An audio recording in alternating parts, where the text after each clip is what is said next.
apabila ditimpa kesusahan, ia berkeluh kesah.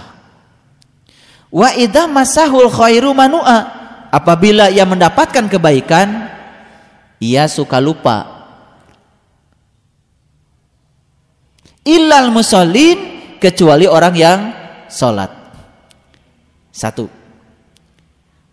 Alladzina hum ala salatihim daimun. Yang kedua, salatnya itu daim.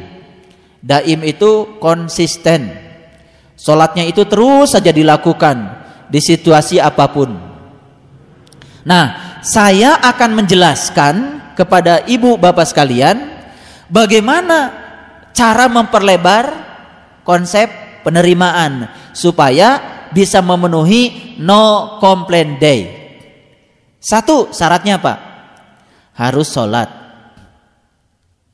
Dua, sholatnya harus daim, harus terus menerus pada situasi apapun.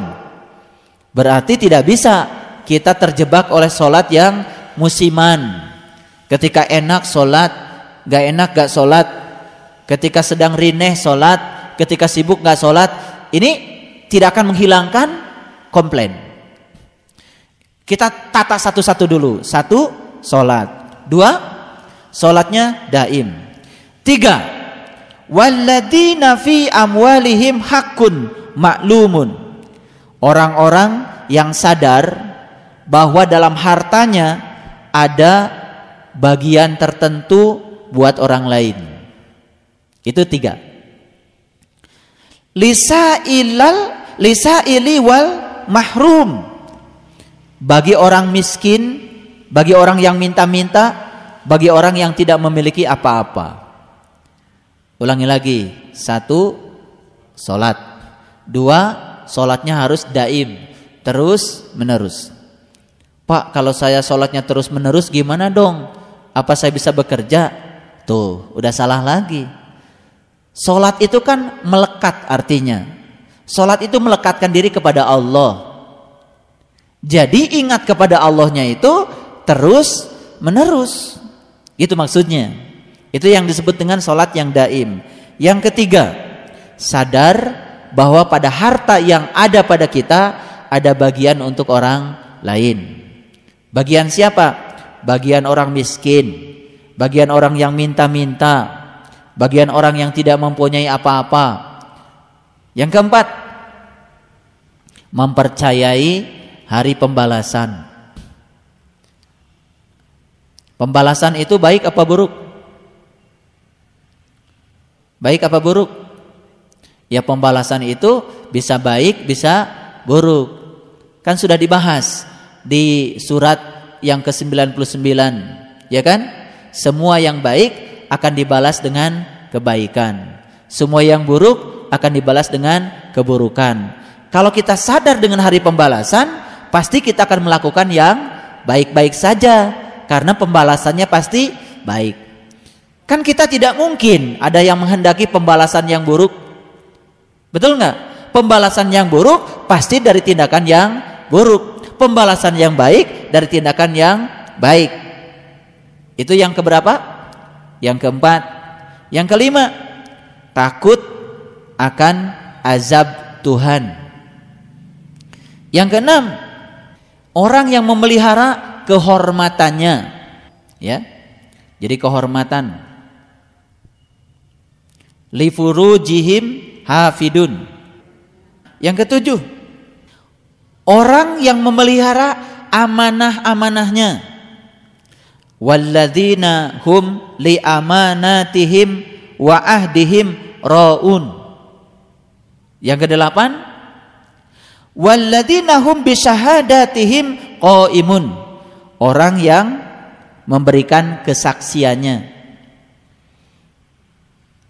Ini harus dibahas satu-satu. Yang kesembilan, walladzina hum ala salatihim yuhafidun. Orang yang memelihara salatnya. Jadi bukan sekedar mendirikan salat, bukan mengerjakan salat terus-menerus, tapi memelihara salatnya. Jadi ada berapa? Ada 9. Memang syaratnya 9. Jadi kalau yang 9 ini kita pahami semuanya dan kita amalkan semuanya, ternyata kita akan mendapatkan kemampuan untuk melebarkan konsep penerimaan. Lalu kita akan memasuki no complaint day. Sekarang saya mau kasih tahu. Perhatikan saya. Kalau orang komplain, biasanya energinya positif atau negatif? Negatif. Bahwa energi negatif itu menular, percaya? Percaya ya? Jadi ngajinya hari ini adalah no complaint day. Tidak ada lagi komplain setelah hari ini. Dan untuk membangun itu semua ternyata tidak sesederhana itu. Tidak, saya hari ini tidak akan komplain. Ternyata ada 9. Ada 9. Ada 9, ya. Jadi yang pertama tadi apa? Ya, sholat. Sebelum saya lanjutkan ke sini, saya mau tanya dulu. Apakah kita masih punya sifat yang digambarkan di ayat 19, 20, 21? Masih suka komplain, berkeluh kesah, betul? Apabila ditimpa yang gak enak, suka protes. Kalau ditimpa yang enak, ngahep-hep. Masih? Berarti kalau masih, perlu dibahas yang 9 ini. Karena yang 9 ini akan membebaskan kita. Gitu. Jadi sebetulnya intinya adalah konsep penerimaan. Konsep penerimaan. Seberat apapun masalah kita, kalau kita memulai dengan menerima dulu, makanya jalan untuk memperbaikinya lebih mudah ketimbang kita tidak menerimanya. Ada sebuah perusahaan bis. Bisnya bis lama. Remnya sudah pada blong, catnya sudah pada melotok, AC-nya udah pada mati. Ada yang penasaran, melakukan penelitian. Yang diwawancarai itu hanya 2 orang supir di perusahaan yang sama. Supir yang pertama ditanya, "Bapak sudah berapa lama kerja di sini?" "Wah, sudah lama, Pak." "Bagaimana, Bapak, pendapat Bapak tentang perusahaan ini?" "Wah, perusahaan ini tidak peduli sama karyawan, Pak." "Terus lihat saja, bisnya udah butut-butut kayak gini, remnya blong aja dibiarin. Terus apa lagi? AC mati aja, Pak, dibiarkan. Terus saja dia ngoceh. Tidak ada satu kata pun yang baik." Tapi yang kedua, supir yang sama di perusahaan yang sama, supir yang berbeda di perusahaan yang sama, ditanya, "Bagaimana pandangan Bapak dengan perusahaan ini?" "Alhamdulillah, Pak, anak istri saya bisa makan karena saya kerja di sini. Mungkin kalau saya tidak kerja di sini, nggak tahu deh nasib saya seperti apa. Perusahaan ini gimana menurut Bapak?" "Menurut saya sih perusahaan ini luar biasa, Pak. Di saat perusahaan lain sudah pada bangkrut, perusahaan ini masih tetap saja berdiri, dipertahankan." Terus saja dia berpikir yang positif. Orang yang berbeda di perusahaan yang sama ternyata beda. Yang ini positif, yang ini negatif. Ternyata yang positif ini hidupnya lebih santai, tidak banyak komplain, tidak banyak protes, menerima. Tapi menerima bukan berarti kita berserah kepada kenyataan. Tidak. Menerima dulu yang paling utama, setelah itu baru memperbaiki. Jalan untuk memperbaiki jauh lebih mudah kalau kita memulai dengan konsep penerimaan.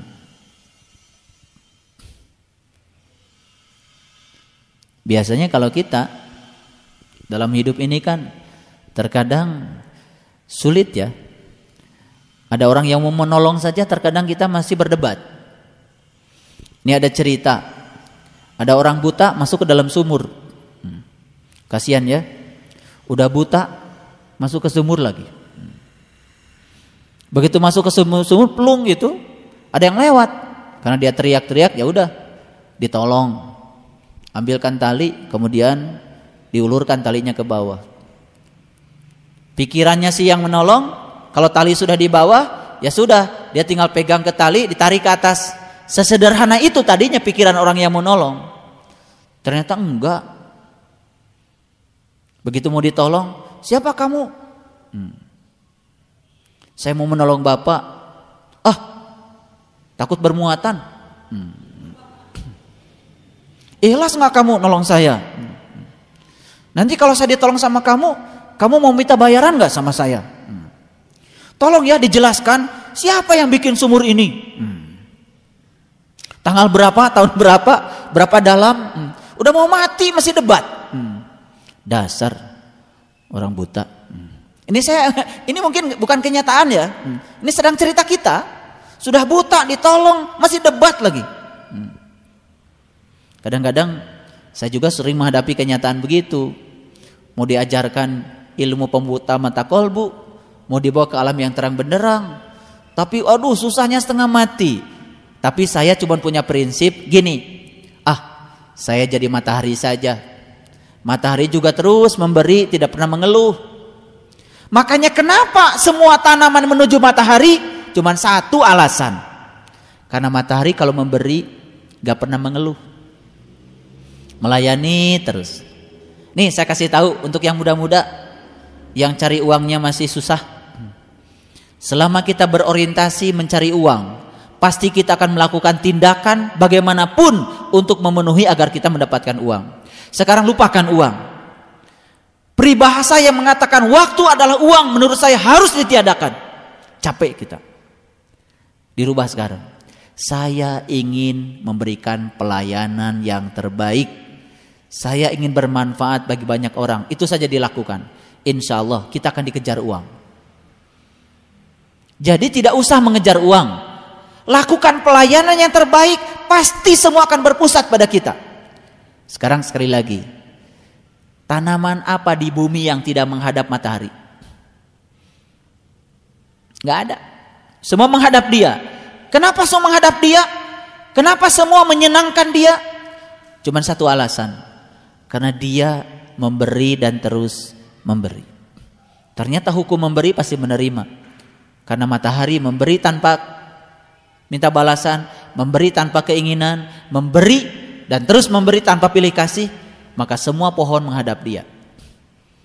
Saya ingin kasih tahu, kalau kita membuat pelayanan pada siapapun, semua orang pasti akan menghadap kita.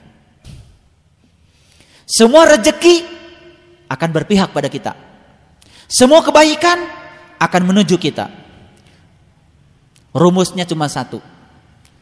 Ini harus dibaca berulang-ulang setiap hari. Ini doanya dari saya.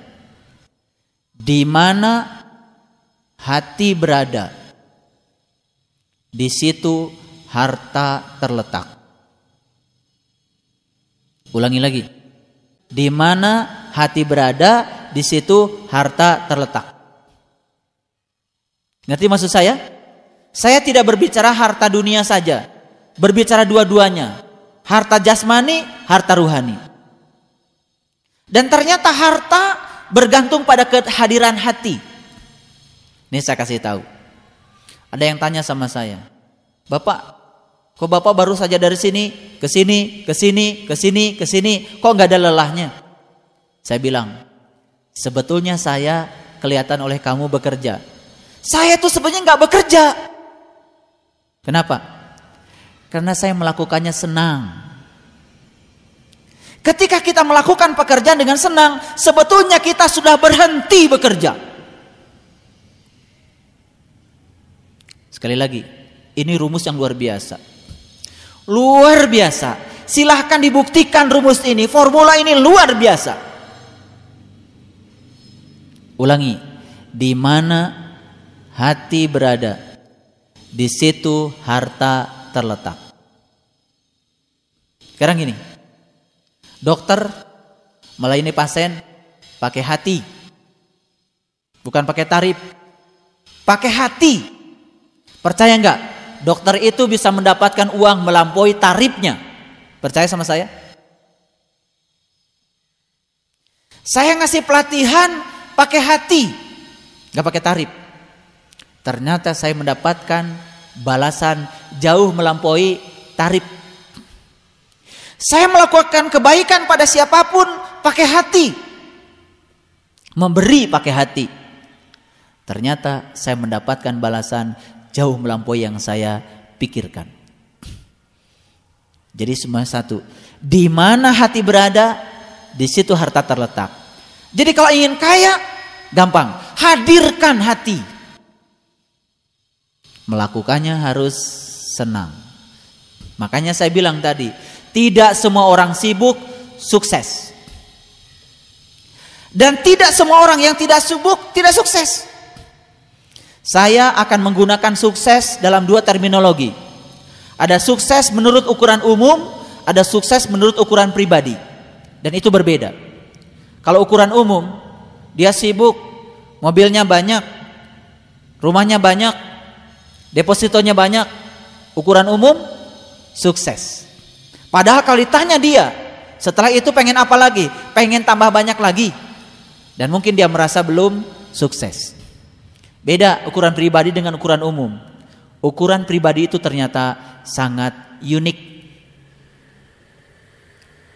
Saya menilai kesuksesan bukan dari sisi itu. Saya melihat dari sisi hasilnya.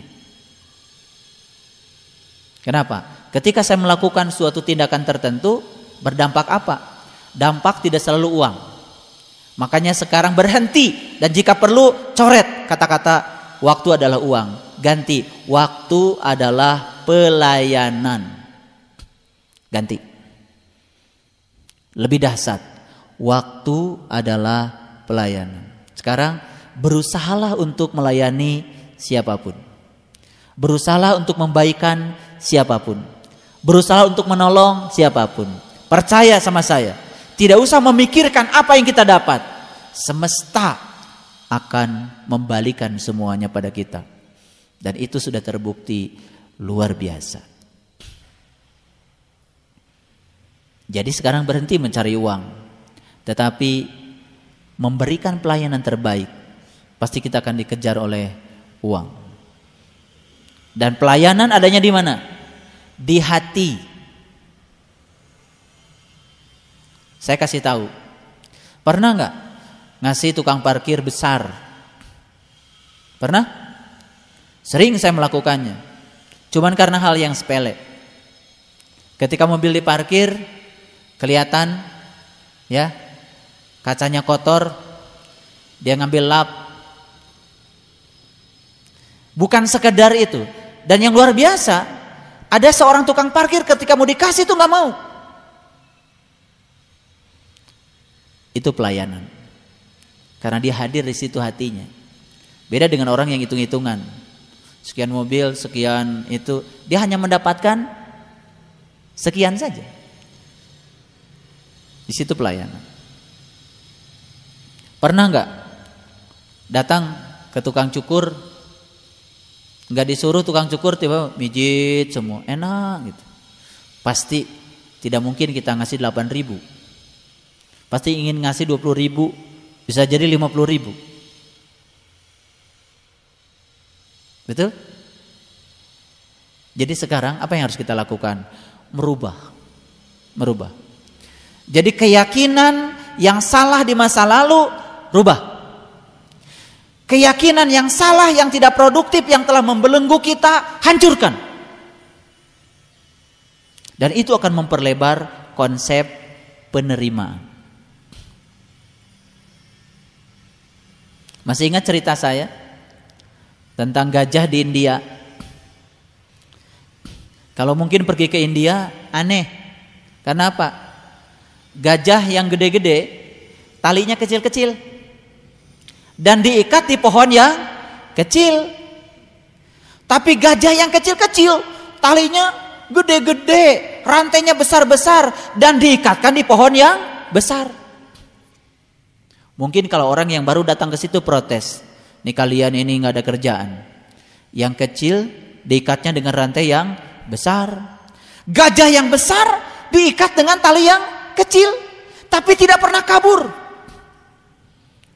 Ternyata resepnya cuma satu.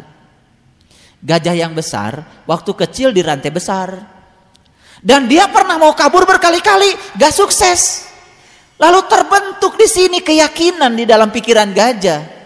Kalau di kaki aku ada tali, jangan berpikir kabur, karena pasti tidak akan bisa lepas.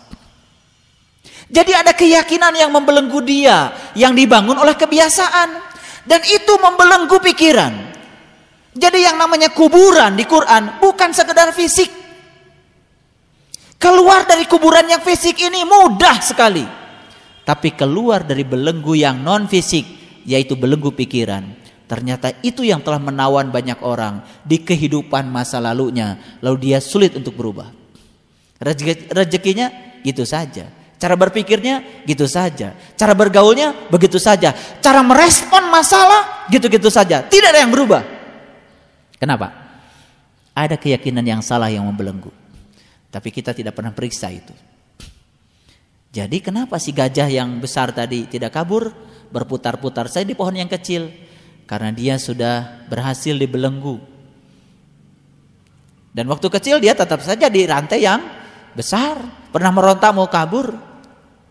Dan ternyata cuman menempelkan tali di kaki, si gajah sudah mengatakan pada dirinya, aku tidak mungkin bisa lepas dari sini. Jadi kalau manusia dibelenggu oleh kebiasaan-kebiasaan yang diyakini padahal itu salah, apa bedanya dia dengan gajah? Cuma gede badannya doang. Makanya gajah, lihat, gajah itu badannya gede tapi matanya sipit. Karena gajah itu memang lambang dari orang yang sedang dikendalikan oleh keinginan. Makanya ada Quran surat gajah, surat Al-Fil. Dan tentara gajah ini itu yang mau menghancurkan Ka'bah. Ngerti maksudnya? Kasihan deh lo. Kagak ngerti dari dulu. Tentara gajah menghancurkan Ka'bah. Ya Allah. Ka'bah yang itu seandainya ditubruk sama gajah, tembok lagi, gak ada masalah. Tapi Baitullah yang ada bersamamu, yang dikotori setiap saat oleh kotoran-kotoran gajah, itu yang sulit dibersihkan, itu yang sulit dibangun kembali. Dari mana gajah itu muncul? Gajah itu besar tubuhnya, sempit matanya. Besar keinginannya, tapi sempit sudut pandangnya. Itulah gajah dalam dimensi yang lain.